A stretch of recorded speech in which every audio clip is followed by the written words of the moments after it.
Mga kaibigan, tanghali na pala rin. Tanghali na po. Tapusin natin ito ating ginagawang pusit na masarap. Payag na kayo ha? Payag kayo. Asan yung inyo? Tapusin natin. Ayan. Pinakatapping sa sibuyas.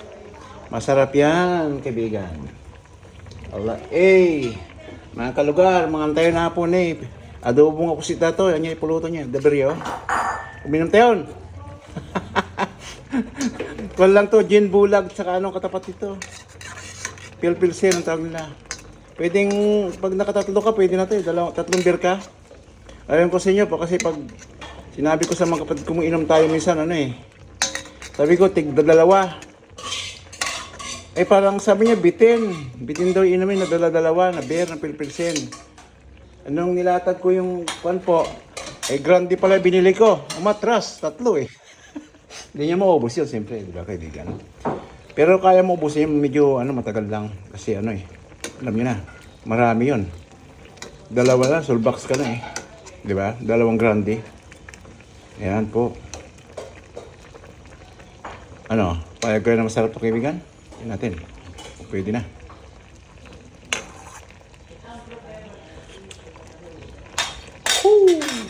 Tawag. Diba kaibigan? Parang Riesling lang, masarap to. Yan.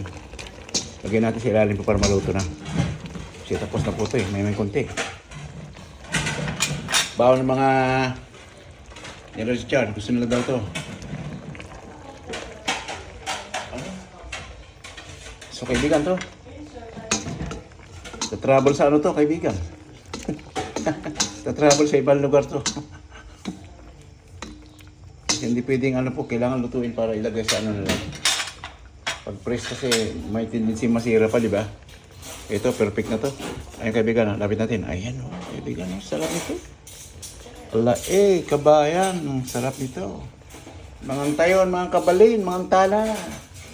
Sa Pangasinan, sabi na mga tila. Mga tayon, apo. Ano pa? Sus, kaon na bay, kaon bay. Ganun yun, kaibigan. Para sa atin lahat, mga nanay, mga tatay, mga magandang bini-bini. Para sa inyo po, sumandok na kayo. Ayos ari. So, paano po? Agree kayo, masarap to ha? Sa akin, masarap na siya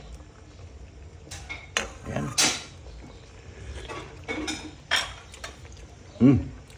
Pwede na. Ayan. Kunti na lang po ito. Masarap na. Kaibigan, kunti-kunti na lang. So hanggang dito lang uli po. At magandang tanghali muli sa atin lahat. Mananghalian na po tayo.